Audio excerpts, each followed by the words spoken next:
Washington should help us. I think we have suffered for too long from inattention, from negligence from Washington, D.C. And we really believe at the end of the day, mayors are the CEOs of our cities. We're on the front lines. People want to know that their mayors are involved, that we have the answers for everything.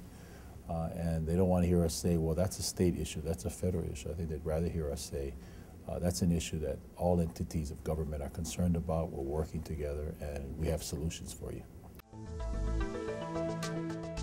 We were recently rated as having the worst traffic gridlock from 5 to 6 p.m. on a Friday afternoon of all cities throughout the United States in a national study. What's missing from our quality of life in Honolulu is a light rail system that can be part of an integrated multimodal system that will enable us to connect the bus, connect bike lanes, park and rides, as well as a ferry system that we've started. And we need help from the federal government. We recognize that, for example, if Honolulu had done it 16 years ago, it was an 80-20 match. The city would put up 20%, the federal government was there with 80%. Today it's very different. You know, you're lucky if you're going to get 30%, 20%, what have you. So we've actually put our money where our mouth is. We've actually raised our local tax, where we're going to collect 0.5%, roughly translate to $180 million a year over a 15-year period. And now we're beseeching the federal government to help us with the final 30% so that we can put in this light rail system that will help the fight against global warming, because it's the environmentally responsible thing to do.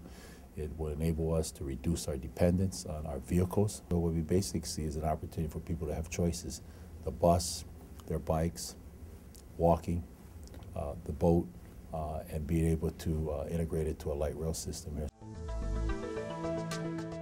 Cities who have a mass transit system that concentrate growth around those transit areas are able to reduce their carbon footprint, and I want to do that. And that's why I think that light rail system will help us maintain that edge that we have now, that the Brookings Institute has accorded us by being the #1 city in America for reducing the carbon emissions that go into the air.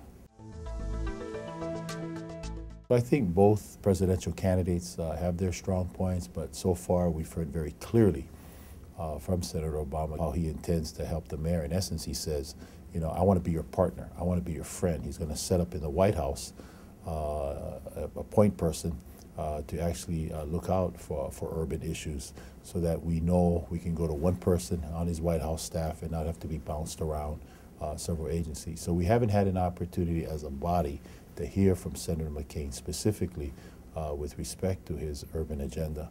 But knowing that we're going into a very hotly contested election, and I'm sure these issues will come up again and again, and certainly the U.S. Conference of Mayors are not going to kind of go by the wayside. We're going to continue to press them. We want to hear specifically from them how they intend to help us with respect to the issues that we face in each of our cities.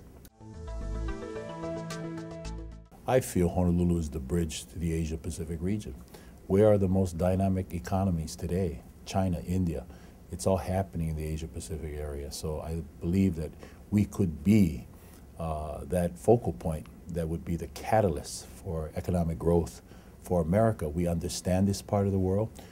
Many of us speak the language. Many of us come from that part of the world in terms of our origin. And that's why travel and tourism is so important to us.